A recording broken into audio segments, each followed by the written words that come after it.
Bueno, de nuevo por acá.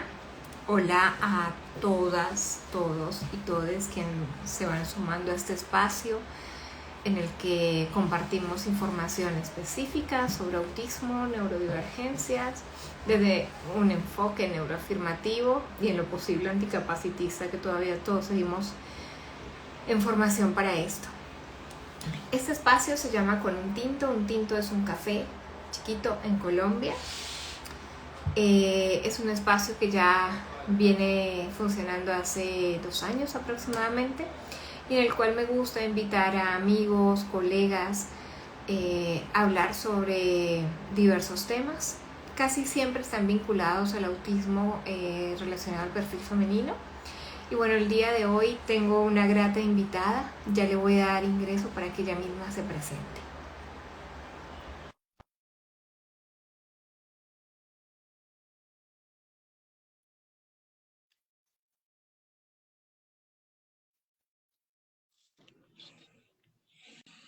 Hola, hola Cata, ahora sí me ves. Sí, ahora sí. Maravilloso, maravilloso. Bueno, Cata, no dije mucho sobre ti, estaba explicando en realidad en qué consistía este espacio, así que para dar inicio, te pido por favor si te presentas como desees hacerlo, como quieras, para que quienes nos van a ver ahora o en diferido sepan de ti. Muchísimas gracias por tu invitación, Karen. Me presento, yo soy Catalina Espina. En mi área profesional soy médica, pediatra, tengo una orientación y una pasión por los temas de neurodesarrollo, con formación particularmente en autismo y adicionalmente soy una mujer autista de diagnóstico tardío, acompañada de altas capacidades, una doble excepcionalidad. Y para mí es un placer estar acompañándote en este espacio. Genial, yo soy muy agradecida que hayas querido participar y que se nos esté dando este tiempo, pese a que tenemos diferentes horarios ahora.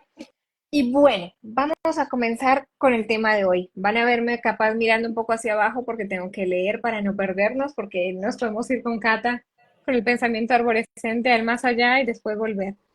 Bueno, vamos a contar un poquito, Cata, si te parece, sobre cómo nos conocimos. Con Cata nos conocimos hace muy poquito, por suerte de manera presencial, que no es hoy lo convencional en muchos casos.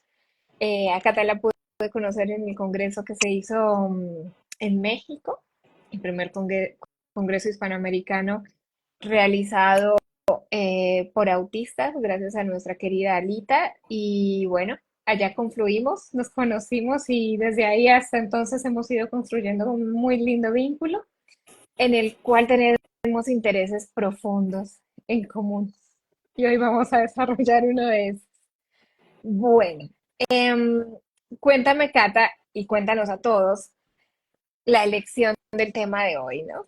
Que hemos hablado de los desafíos que tiene ser mujer aún en el siglo en el que estamos. Sí, en realidad comenzar marzo siempre es difícil con toda la cantidad de información que hay respecto al Día de la Mujer y la reivindicación por muchos derechos. Y sabíamos que iban a ser fechas complicadas, así que lo aplazamos un poquito, dejándolo casi para el final de marzo, pero sigue siendo un mes en el que tenemos que hablar de ello.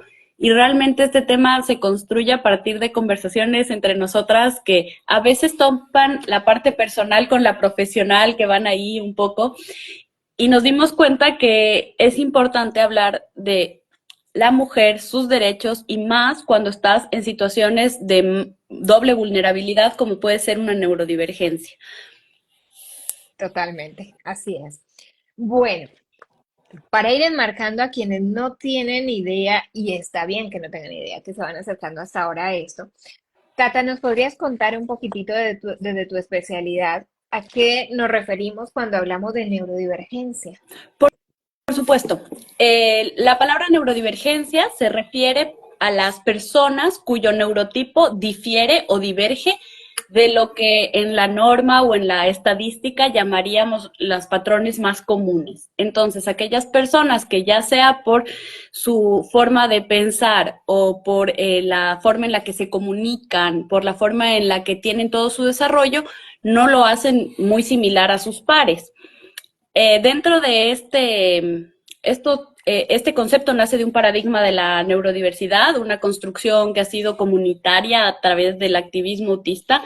Y es súper importante decir que, si bien muchos no lo conocen como tal, bajo este paraguas de neurodivergencias están algunos conocidos como trastornos del neurodesarrollo, entre ellos autismo, divergencia atencional o TDAH, tenemos la dislexia, trastornos del aprendizaje que pueden involucrar la lectura o las matemáticas, el cálculo o mixto, entre algunas otras condiciones de vida que acompañan a personas cuyo neurotipo pues difiere.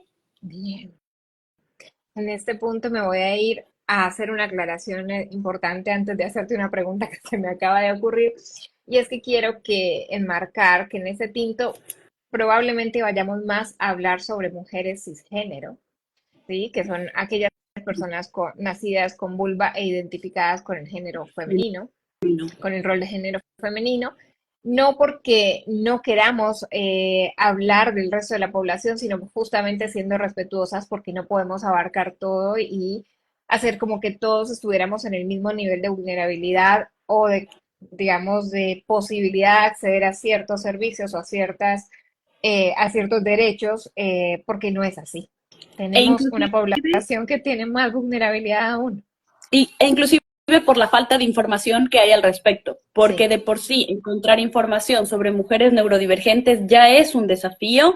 Encontrarlo sobre mujeres cuyo sexo no fue determinado como mujer al nacer o cualquier otra diversidad dentro de la divergencia que existe sexual es mucho más complejo, es una interseccionalidad que realmente, al menos a mí como pediatra, se me va por completo de las manos. totalmente.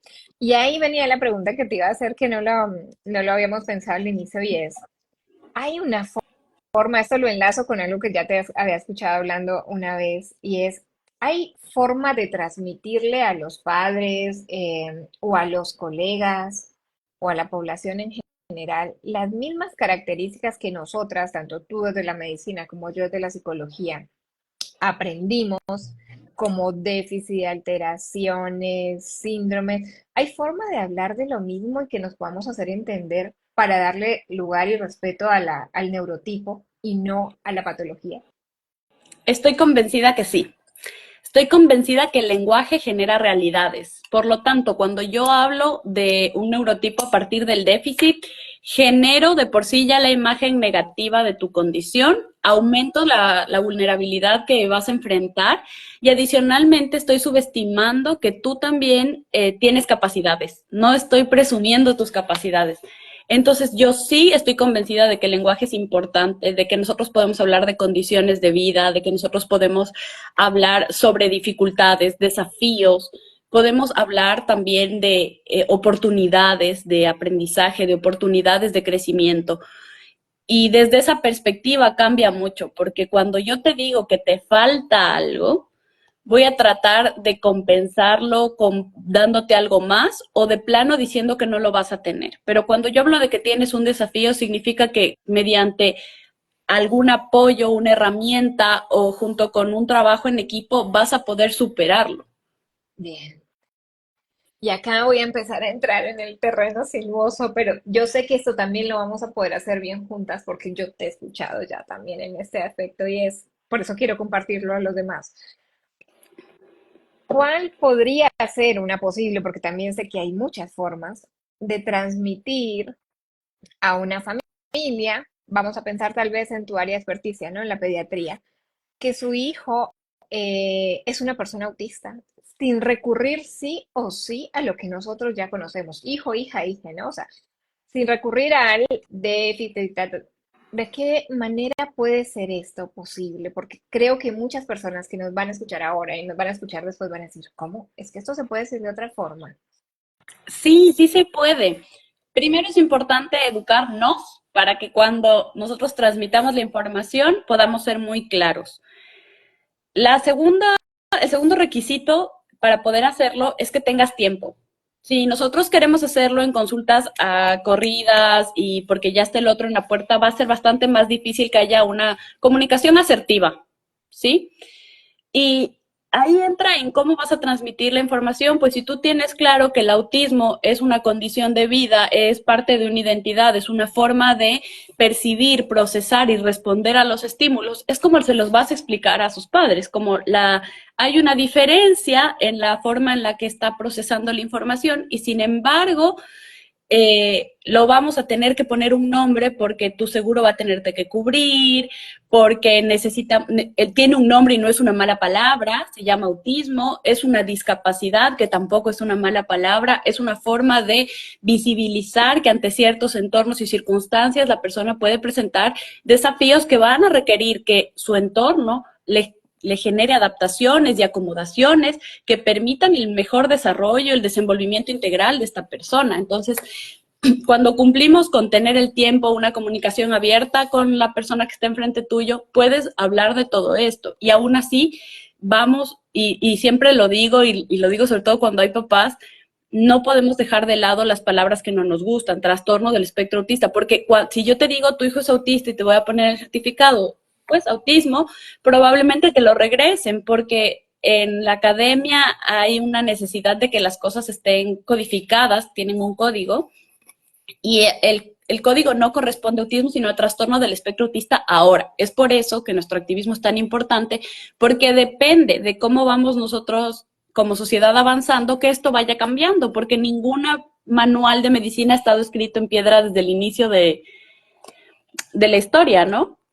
Total, total. Y yo te escuchaba y se me ocurren tantas ideas que tengo que focalizar en una. Pero la primera es el tiempo. Es muy poco frecuente en este momento contar con por lo menos los servicios que son subsidiados o tercerizados de salud que cuenten con este tiempo para poder hacer una consulta de forma abarcativa y profunda. A veces los hospitales públicos o los servicios de salud pública tampoco se cuenta con este tiempo, que son los lugares donde más confluyen las personas que van en busca de respuestas sobre sus hijos. Em, y creo que como madre sería totalmente distinta mi sensación si tengo un profesional enfrente que me evidencia que mi hijo, mi hija está fallado a un profesional enfrente que me evidencia que mi hijo o hija tiene desafíos en cómo está el entorno en este momento pensado, ¿no? Sí, Hace una diferencia enorme. pero también ahí, y por eso me parecía súper interesante el live contigo, porque tú manejas en cambio a las mujeres adultas. Y también cambia cuando como mujer adulta, quien te va a evaluar y tú le dices, oye, es que yo creo que soy autista, y te dice, no, porque eres mujer, no porque miras a los ojos, y ¿para qué quieres un diagnóstico si ya estás casada y tienes una carrera? Lastimosamente, este tipo de situaciones que estoy narrando, si bien fueron en algún punto parte de mi vivencia personal, también son parte de la vivencia de gran parte de la comunidad autista, lo que significa que es bastante más común de lo que quisiéramos y es súper diferente a cuando te enfrentas a profesionales a los que cuando les dices, mira, yo siempre me he sentido extraña, como que no he logrado encajar, y que te digan, mira, pueden haber alternativas porque hay una serie de neurodivergencias, pero hay que buscar dentro de cuál podemos identificarte para que tengas una identidad, para que te conozcas mejor. Y hace unos días te decía, conocernos para aceptarnos y aceptarnos para regularnos, porque sin conocernos, Ah, bien difícil llegar a la regulación. sí, de la corregulación también, ¿no? Yo quise empezar por esta parte contigo de la infancia y concuerdo en ir hacia la adultez ahora, porque en esa transición siempre se da un punto que muchos profesionales que hasta ahora tal vez se están acercando al tema o que tienen la lectura de una parte y le falta el acercamiento a la comunidad autista, quedan y es, no, estas dos están hablando desde el romanticismo del autismo y así no es. Y taca, descartan esta información, ¿no? Entonces, me parecía muy importante contigo llevarlo también hacia la infancia para que vean que no es que estamos romantizando el También hay autismo. algo más.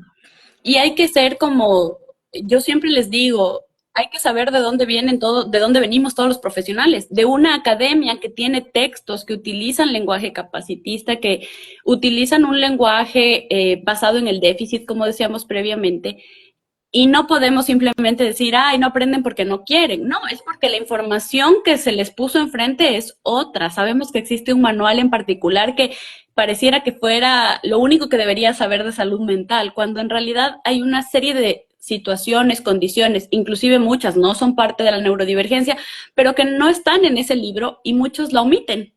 El trauma complejo, por ejemplo, no tiene Oh, por qué ser parte de sí, la neurodivergencia y no está en ese librito y eso evita que las personas reciban los apoyos, la ayuda, el acompañamiento necesario.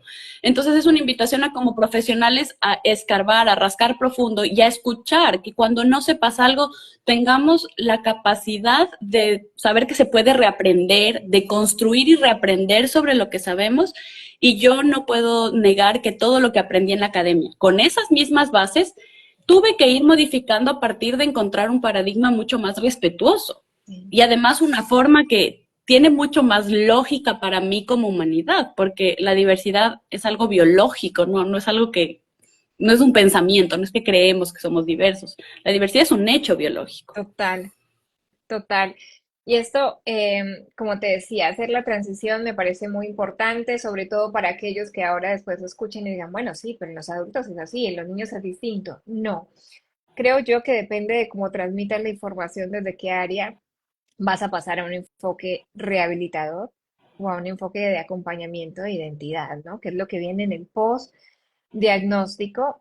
Y eso por un lado. Y después por el lado, digamos, ya focalizándonos en las mujeres adultas, es que pasan muchas cosas muy similares, pero allí se agravan la situación porque tenemos los estigmas propios, no, los estereotipos propios que hemos aprendido también en la academia o en la sociedad y los estigmas propios de las personas que vienen y nos consultan.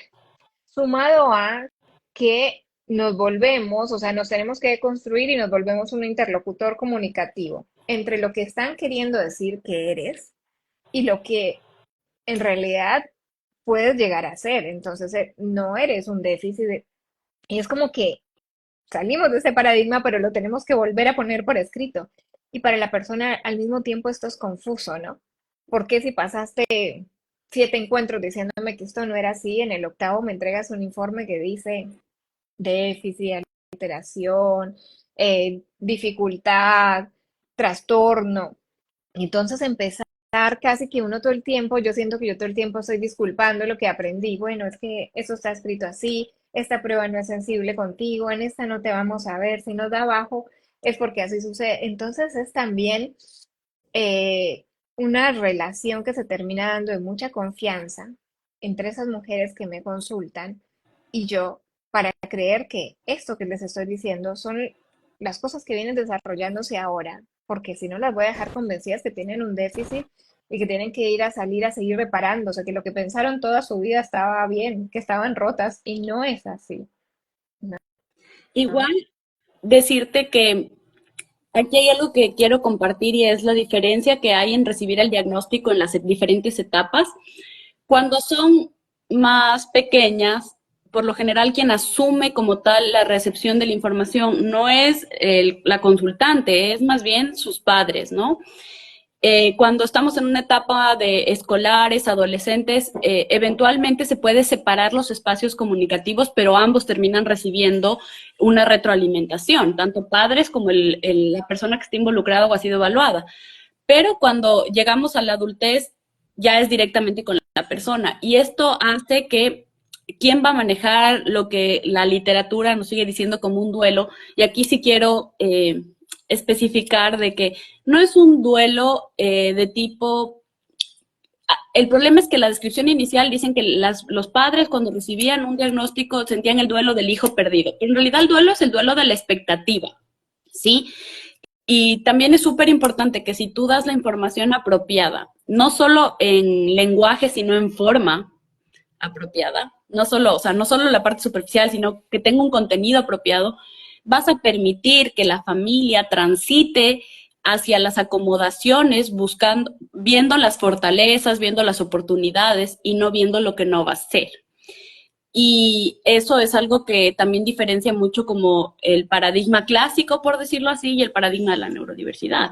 El apuntar hacia un enfoque de posibilidades y no negamos que va a haber desafíos, pero es muy diferente si tú le dices a alguien, mira, voy a emprender un viaje, y ese alguien te dice, uy, pueden haber problemas de clima, van a haber peajes, y eventualmente al llegar te va a costar encontrar hospedaje, ¿sí? Y a todas estas circunstancias que se van a presentar en el camino, les vas poniendo opciones como, bueno, si hace muy mal clima, vamos a parar, vamos a esperar. Cuando lleguemos al peaje, vamos a estar listos para poder pagarlo. Cuando lleguemos a ese lugar a buscar el hospedaje, ¿qué tal si prevenimos y reservamos una habitación? ¿Sí? Pero si te dicen, uy, te vas a ir de viaje a ese lugar, el camino es horroroso, no sé por qué lo estás haciendo, qué terrible que lo hagas. En ese automóvil ni lo vas a lograr porque el clima es terrible.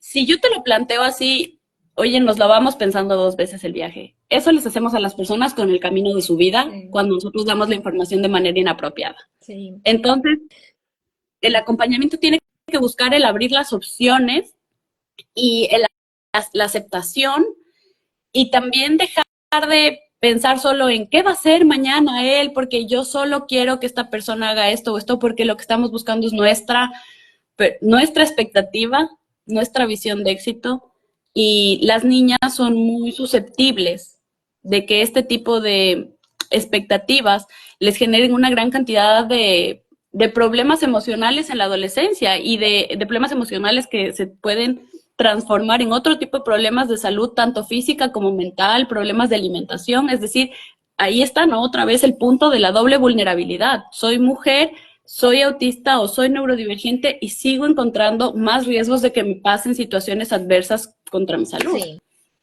Tengo un ejemplo para poner sobre la mesa para quienes a veces de los que nos escuchan también son neurodivergentes y llegan a necesitar como más ejemplos para poner en palabras la idea, ¿no? Eh, Eso es una situación real, me ocurrió hace muy poquito. Yo estaba buscando cole para mis chicas y entonces la verdad que dentro de mi vida es una filosofía el tema de la convivencia. Entonces empecé preguntando y doy con un cole que me hablan que es maravilloso, que se conviven con todas las neurodivergencias, que realmente la gente allí está como con una formación excepcional, no solamente su parte académica, sino me resaltaron mucho como eh, la relación de bienestar que se vivía allí. Entonces yo dije, bueno, pues con todas estas flores, no lo tenía en el radar, pero voy a ir a conocerlo. Cuando yo llego al lugar, que es un poquito más frío de lo convencional del clima que estamos acostumbrados, había también una familia con un niño de más o menos unos 10 11 años allí, que al igual que yo, de vuelta estaban regresando al país hace poco, estaban buscando cole, su hijo con un diagnóstico de autismo no hablante en la infancia, ya ahora hablante. Entonces yo no estaba escuchando la verdad del todo lo que estaba diciendo la persona que nos estaba hablando, porque ahí les voy a contar el detalle en lo que yo estaba y te lo voy a contar para que lo pensemos juntas. Este lugar que les conté maravilloso, sentó a este niño en una mesa aparte, le dio una hoja y un lápiz y le dijo, dibuja, mientras tuvieron una hora de charla con los padres, en la cual a los 15 minutos yo le digo a la mamá del nene, creo que tiene frío. Ahí recién todos lo voltean a mirar y el niñito así dice, ah, sí, van y buscan un abrigo, lo traen y hablaban y hablaban y hablaban de todos los valores y toda la autonomía que iba a haber y cuando él dice, tengo ganas de ir al baño, tenían que acompañarlo al baño porque el baño no tenía apoyos visuales, no tenía una forma autónoma de encender la luz ni de abrir la puerta, con lo cual la autonomía, cham. Entonces, yo veía, dije, bueno, ¿esto es inclusión o esto es convivencia? Porque estamos frente a la persona que se supone que va a ser usuaria de este sistema educativo y tienen una hora un adulto hablando. Y yo escuchaba todo el tiempo, las consignas son verbales, salimos y hablamos, hacemos y hablamos. Y yo decía, estamos hablando de un nene que viene no hablante. A lo cual yo hice solo una pregunta y por eso contaba todo esto. Cuando me tocó el turno a mí de preguntar, yo le dije, quiero saber si en este cole hay más nenes que nenas o hay más nenas que nenes. Y la respuesta fue, a los 5 minutos yo dije, muchas gracias, me tengo que tengo una reunión. Hay más nenes que nenas, porque la realidad es que las nenas no suelen presentar en la misma medida autismo que los nenes. Tampoco es muy perceptible los temas sensoriales, a menos que vengan muy complicadas, entonces hay una nena por salón. Pero entre ellas son súper unidas. Gracias. ¿No? Fue suficiente para mí. Mamá de dos nenas que estaba yendo a ver cómo era un cole, o sea, me sacaste corriendo. A lo cual la persona después dice, bueno, es entendible, a veces los papás quieren que las nenas estén más con nenas para relacionarse entre ellas. Y yo pensaba, yo no voy por ahí jamás. De todas maneras, para sacar mi propio estereotipo, porque uno también puede prejuzgar, voy a ir a conocer las aulas. A lo cual las aulas no eran mostradas al nene, sino a los padres. Otro, no, aquí no.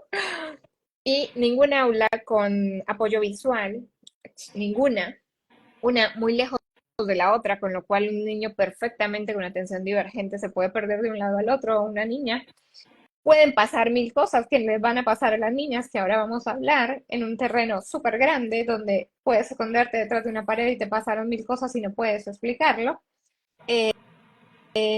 Ningún tipo de información específica para esto, con lo cual yo ya pensaba, o sea, procesos de desarrollo biológico, cómo explicar la menarca, cómo tener un espacio seguro donde ir, hace frío. Dije, no, este no es el lugar definitivamente para mis chicas.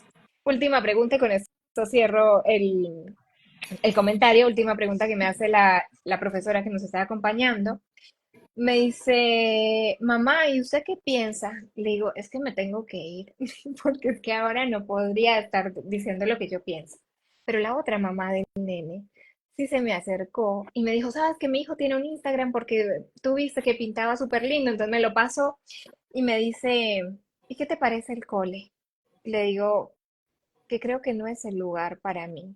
Me dijo, ¿por qué? Le dije, porque no veo dónde está no la aceptación, la convivencia. No la vi más allá de las palabras. O sea que no está, porque si no hablo estoy en el horno aquí. Y cuando no podemos hablar, ¿qué hago? Entonces, eso lo cuento como para ir a lo real, de que muchos lugares siguen pensando que hay más nenes que nenas, que si no se te nota, no, es imposible, no, no, no, no es la opción jamás.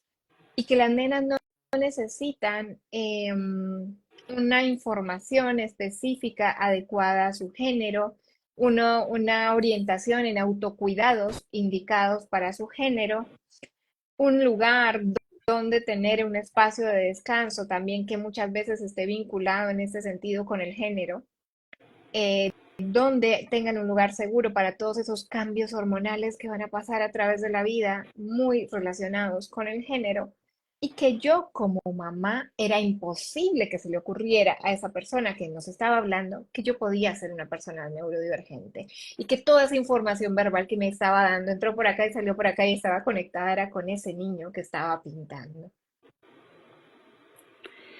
No, y aquí viene, bueno, te voy a resaltar como los highlights de lo que me llama a mí. Primero, la infantilización de tú tienes un niño, entonces dale un lápiz y un papel. Esa, ya desde ahí a mí me preocupa porque nadie le pregunta cómo estás, te gusta, cómo se comunica él, cómo hago para que él me entienda mejor, porque si me dices que es no hablante, pero puede que sí sea muy buen comprensor oral, o puede que no. Y eso necesitamos saberlo de entrada para que él esté presente en la reunión sentado en la mesa con nosotros, no aparte.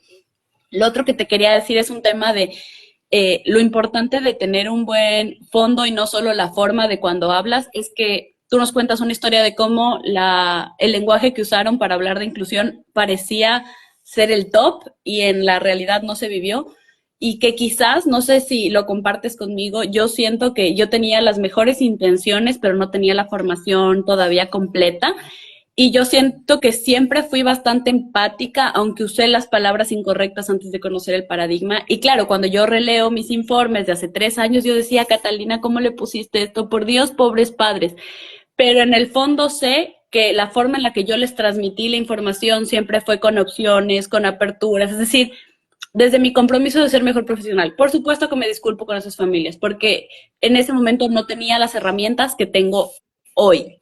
Y cuando he tenido la oportunidad y las familias han buscado continuar una relación profesional conmigo, con muchísimo gusto yo mantengo el canal abierto a contarles todo lo que he aprendido en el camino e inclusive he tenido la oportunidad de mantener canales de amistad por fuera de la parte profesional porque a la final te vuelves un aliado de esa familia en en el acompañamiento a situaciones que pasan diariamente que probablemente no son de salud. Y el último highlight que te quiero decir, y esto es súper importante y es uno de los datos que me duele mucho, y es que cuando vemos gráficas de escolarización en sectores vulnerables en nuestros países, todavía puedes ver que cuando una familia tiene un hombre y una mujer, niños para educar, siempre prefieren mandar al niño. Es decir, que las mujeres tienen menos posibilidad de educarse que los hombres. Cuando hablamos de discapacidades, una mujer discapacitada tiene aún muchas menos probabilidades de llegar a la educación que un hombre discapacitado. E inclusive el hecho de que las discapacidades sean invisibles generan una mayor expectativa capacitista sobre las mujeres que sobre los hombres. Si no se te nota, igual puedes lograrlo porque eres fuerte, porque ya pasaste por esto, que no vas a poder pasar por esto otro, ¿no? O Échale sea, ganas. échale ganitas, sí, las mujeres somos, y de repente entran estos estereotipos de personalidad, como es que las mujeres son más sensibles y de repente no va por ahí el tema, no va por un tema de emocionalidad, sino sinceramente de sensorialidad. Y que no te lo ganaste por ser mujer, ¿ah? Sino que tu cableado vino hipersensible a X o Y estímulo. Y eso es importante hablar y como no se te nota, el diagnóstico tampoco llega. Y aquí entra el gran marco de este live y es las herramientas actuales con las que contamos para el diagnóstico, para la detección, la identificación de las neurodivergencias es muy poco sensible en mujeres. Los propios manuales lo advierten. Las autoras que tradujeron estas herramientas del inglés al español han publicado artículos en el que dicen, estamos conscientes de que esta herramienta, que se llama 22, es menos sensible en mujeres que en hombres. Entonces, cuando alguna vez discutíamos tú y yo de, pero qué tan válido es tener herramientas estandarizadas si no todos vamos a, o sea, que salga negativo no quiere decir que no eres, que salga positivo no es seguro un diagnóstico, ¿para qué las seguimos necesitando? Para que de esas herramientas estandarizadas salgan herramientas de tamizaje que le permitan al profesional en general reconocer los casos y dirigirlos a quien pueda tener un análisis un poco más profundo, sobre todo porque hay muchas personas que creen que el autismo es algo de baja prevalencia, pero aún en el peor de los casos, y que fuera cierto esas estadísticas que dicen que no, que una de cada 100 personas es autista, entonces imagínate en el número de seguidores que tienes, cuántos autistas tuvieras, si esa fuera la prevalencia real, ¿no? Pero sabemos que somos muchos más. Entonces, informarnos de autismo, de infancias autistas, de infancias en mujeres autistas, es súper importante en todos los ámbitos que tienen que ver con la infancia, o sea, no es solo un tema de los pediatras, no, el médico general, el educador, es importante las trabajadoras sociales, es importante que toda persona que tenga contacto con las infancias al menos tenga una noción de lo que realmente es el autismo y no el prejuicio de lo que es el autismo. Eso es tan difícil, sabes, que yo te escuchaba ahora y pensaba en una frase que me he repetido muchos días en mi cabeza la última semana y es, yo intenté estar en un lugar así donde sentí que estaba cumpliendo mi sueño y fue el lugar que me rompió el corazón.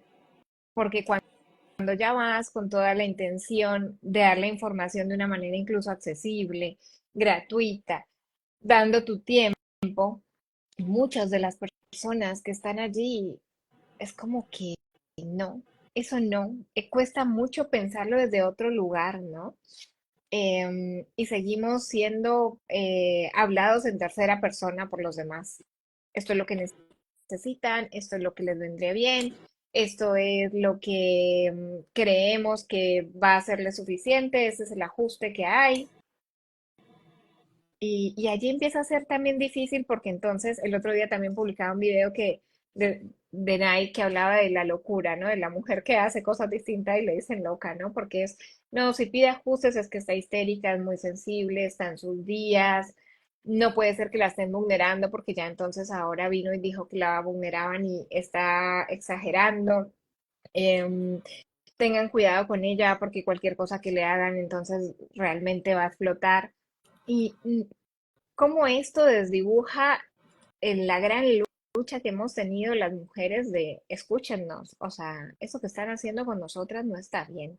Y esa es la lucha que hay ahora también en relación a los diagnósticos, ¿no? O a las identificaciones. Escúchennos porque ustedes no nos estaban viendo y no estamos en el radar. Y mira, aquí entra el tema de violencia, porque justo en el estereotipo de la mujer histérica, si una mujer empieza a denunciar violencia, van a decir, no, no, es que es porque es autista que se está quejando. Oye, tener autismo y ser mujer duplica o inclusive, pues no tenemos la cifra real, pero aumenta significativamente tu riesgo de sufrir violencia. Y quisiera recordar, o sea, tengo como experiencias varias, pero voy a comentar una personal, porque creo que es a través de la experiencia personal que muchas veces sensibilizas al respecto.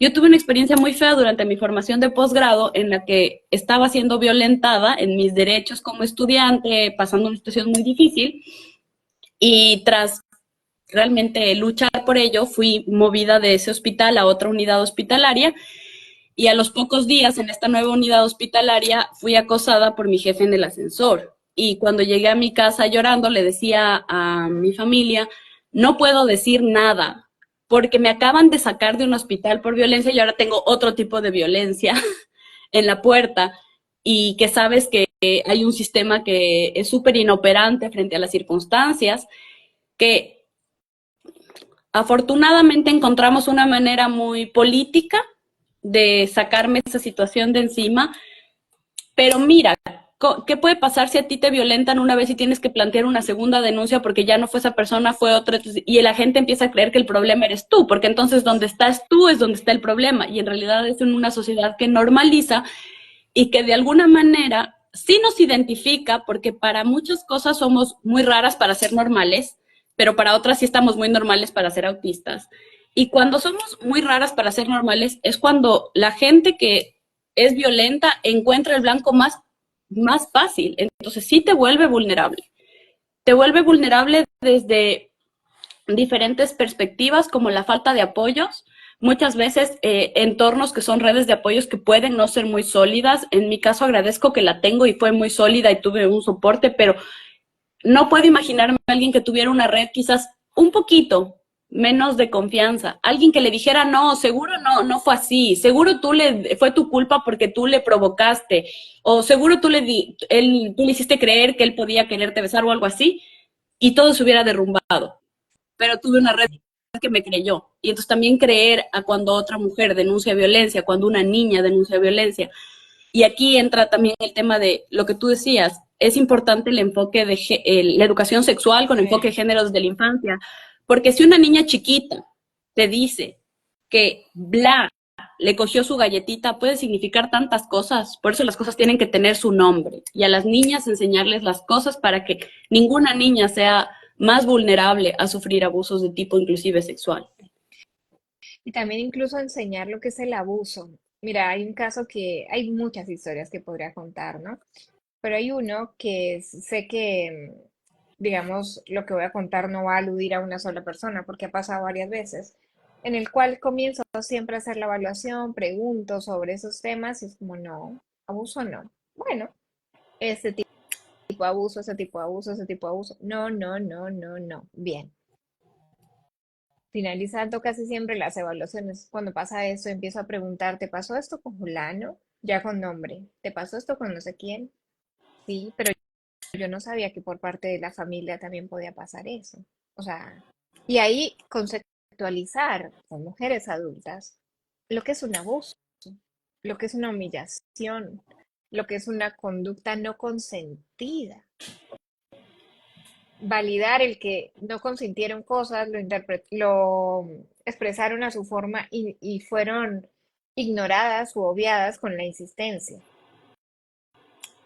¿no? Y esto es sumamente doloroso porque allí es donde empieza a aparecer como muy florido también esto que hablamos ahora de trauma, que no es el trauma tampoco que nos enseñaron convencionalmente, es mucho más abarcativo.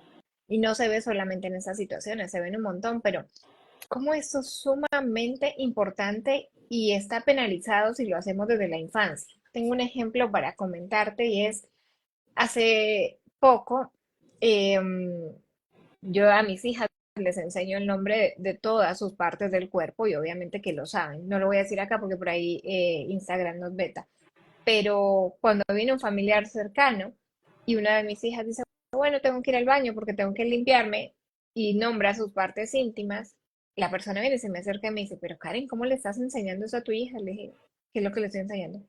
No, porque está nombrando de tal manera, le digo, es que de esa manera se llama. Es la única forma que yo me puedo asegurar que si alguien en el jardín, en el transporte, en cualquier lugar, tocó esa parte, ella pueda venir a decirme. O que me diga, mamá, me duele acá. O que algo está pasando. Así es. Y aquí te entro con un cuarto pilar de este tema y es la interseccionalidad.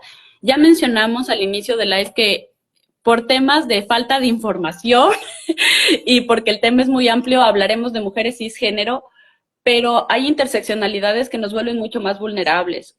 Toda aquella mujer no blanca en sociedades como las nuestras, que somos altamente mestizas, es mucho más vulnerable. Entonces, si a eso sumas entonces un factor racial o étnico, a la neurodivergencia y a ser mujer, multiplica tus posibilidades de no tener el acceso apropiado a educación, salud, a que tengas eventos violentos y además que luego tengas una menor calidad de vida a lo largo de la vida por diferentes faltas de oportunidades. Interseccionalidades como ayer, que era, ¿no?, el Día del Síndrome de Down, una mujer con síndrome de Down y autismo, las posibilidades de que se le brinden todos los apoyos van disminuyendo. Entonces, toda interseccionalidad va disminuyendo las posibilidades de que los apoyos sean acorde a las necesidades y seguimos pensando en el enfoque deficitario de, bueno, para este trastorno hay que hacer esto, para este otro hay que hacer este otro. Y no vemos desde la calidad de vida cómo podemos mejorar la vivencia de esa persona, su camino, como les decía, ¿no? Si esto fuera un viaje, ¿cómo puedo hacer para que te sientas más cómodo durante ese largo viaje? Y si sabes que el viaje va a ser largo, entonces lleva comida y lleva unas mantas, lleva buena música, es decir, hay formas de que el entorno haga que un viaje que sabemos que puede ser más pesado sea más cómodo y en mejor calidad. Pero si lo seguimos Total. pensando desde el déficit, desde solo hay que arreglar lo que está descompuesto, es que si no puede hablar, entonces hagámoslo hablar a las buenas o a las malas, pero de qué habla, habla, y este tipo de situaciones, o sentirse satisfecho con apoyos que logran el objetivo que tú tenías, pero que no mejoran su calidad de vida, como es el caso de las terapias de comportamiento aplicado, en el que sí, la gente lo que está midiendo es, a ver, el niño llegó sin hablar y se fue hablando, sí, ¿a qué costo? Hablando porque comunica lo que siente o hablando porque responde lo que tú quieres que responda. Sí, sí, totalmente. Y yo te, o sea, en eso también particularmente pensaba de vuelta en, ¿no? Enfoque rehabilitador o enfoque de acompañamiento de identidad. Y también pensaba en algo en relación a la interseccionalidad. No sé si te habrá pasado, a mí me ha pasado tan solo dos veces, pero ha sido más desgarrador aún por eso. Son personas que sí entran en lo que comúnmente nos han enseñado, ¿no? Mujeres caucásicas, con posibilidad económica, accediendo a un servicio, yendo al servicio y siendo violentada por el servicio. Y ahí eso me produce a mí personalmente mucho dolor, porque es como que pudo su entorno de alguna manera ayudar para que las otras intersecciones le vulneraran menos sus derechos y pudiera acceder. Y ya llega al servicio para decir, bueno, quiero conocer mi identidad, ver qué me pasa, porque llevo 15, 20 años, 30 años siendo usuaria de psicofármacos más psicoterapia, no funciona, fui el grupo A, B, C, D, mi familia también, eh, hago como puedo, y llega a un servicio que vulnera también y dicen estas cosas horribles como, no, no puede ser autista porque, o ni siquiera está esto en el radar. O pasa todo este proceso y terminan con informes que hablan de los déficits. Entonces es como que pasaste todas las otras dificultades que hay en la intersección. Igualmente hubo una que no pasaste. Ya, este grupo de mujeres que por eso te digo que son las menos, o por lo menos las menos que yo he encontrado en mi práctica, a mí me duelen particularmente mucho porque pienso que pudieron llevar adelante tantas dificultades y cuando llegaron a la persona que también desde otro lugar podía acompañarles en su vulnerabilidad, por la falta de formación e información específica, las vulneramos nuevamente. Aquí me acabas de hacer memoria de cuando leí el libro de el psiquiatra Bessel van der Kolk, del cuerpo lleva la cuenta, que nosotros asociamos mucho la palabra trauma con eventos súper significativos, ¿no? La guerra, un súper terremoto, una súper desgracia, pero en realidad el trauma se puede generar desde pequeñas microsucesos que te van atravesando en tu diario vivir a lo largo del tiempo. Y hablaba mucho de la diferencia que hay en tratar el trauma complejo cuando sucedió en la infancia. Entonces, dice que para comenzar el acompañamiento y el tipo de terapias que van a ayudar a superar ese trauma a la mujer son, bueno, a la persona son diferentes dependiendo del momento en el que se dio el trauma. Y cuando el trauma comenzó en la infancia suele ser más complejo y habla de que estas personas suelen tener una mejor ayuda cuando encuentran un grupo de apoyo. Entonces, aquí es una invitación al personal de salud mental que trabaja con infancias a tener en cuenta que el trauma complejo también se presenta en la infancia, que puede ser menos claro o más difícil de generar una narrativa como tal del trauma, pero existe. Invitarlos a probar con actividades grupales que generen ese espacio catártico seguro.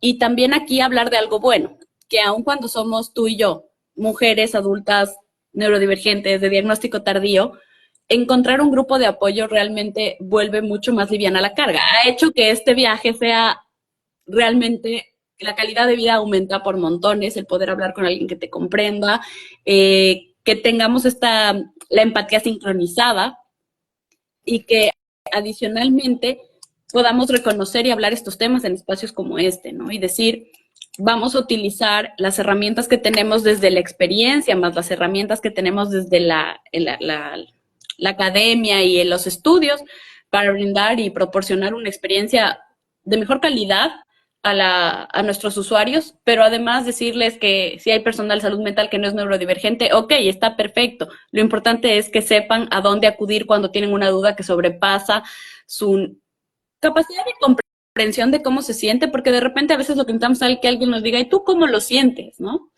Y de repente, si es tu consultante, se te puede hacer más difícil preguntarle, pero si sabes que tienes colegas neurodivergentes, puedes abrir una serie de nuevas ideas.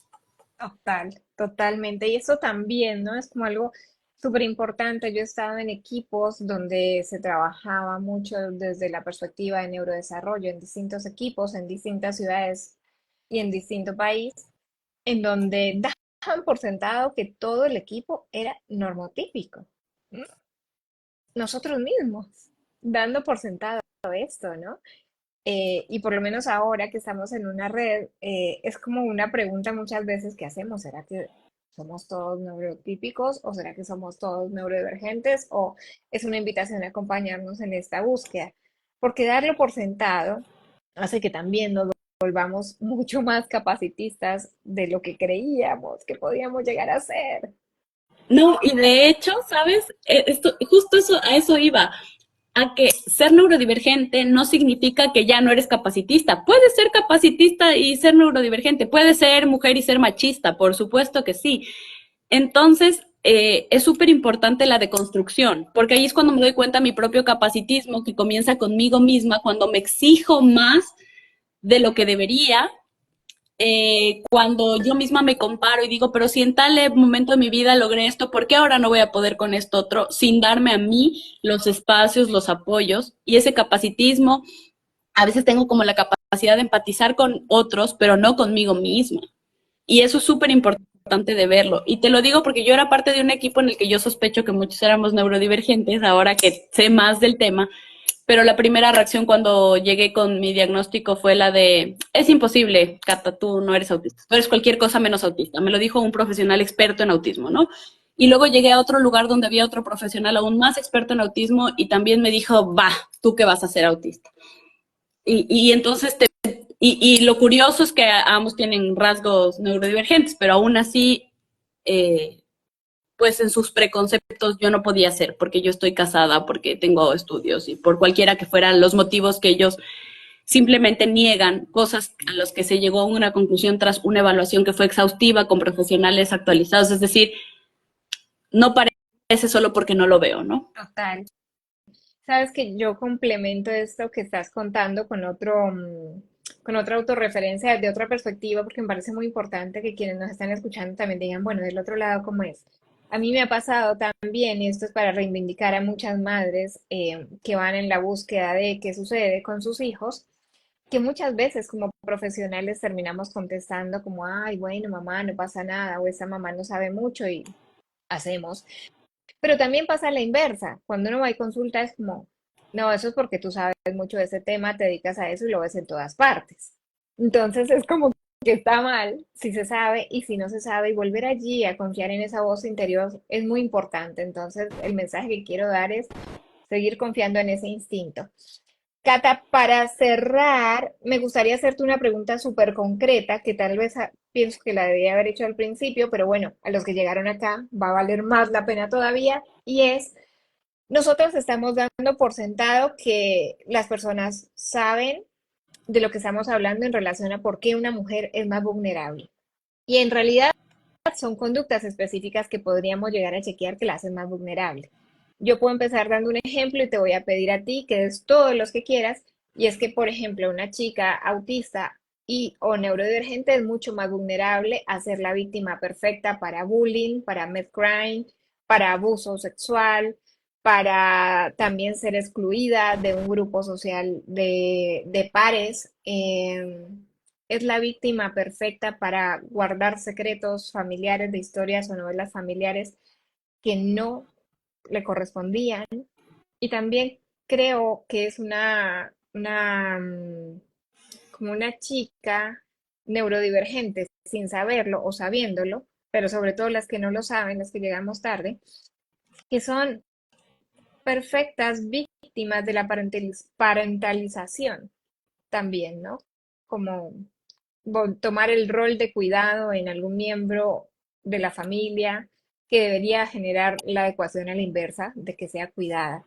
Y esto hace que sea como mucho más vulnerable el entorno. Después hay características específicas de las que podríamos hablar, pero estas son como conductas claras. No sé si me puedas como compartir algunas también que se te ocurren. Pues son varias y vamos a comenzar por las que la bibliografía destaca como rasgos nucleares. Y es que si hay desafíos comunicativos y sociales, dentro de lo comunicativo vas a ser menos asertivo en expresar tus necesidades y también en contar lo que te está sucediendo a tus cuidadores y más si ese canal no es un canal abierto y de confianza. Cuando existen desafíos sociales, adicionalmente tienes más riesgo de tener interacciones inapropiadas porque no las vas a identificar como tales. Adicionalmente, la exclusión continua en diferentes contextos te pueden hacer que cuando alguien te incluye mucho tú te sientas tan halagado que cedas a cualquier tipo de demanda, ¿sí? También hay que hablar de la desesperanza aprendida. Cuando has vivido reiterativamente procesos microviolentos en tu entorno que han sido sistematizados y normalizados, tienes una desesperanza aprendida en el sistema, lo que hace que dejes de luchar contra ello y muchas veces te disocies y como que vivas en un estado de automático, atravesando toda la violencia sin buscar pararla porque se normalizó en tu entorno.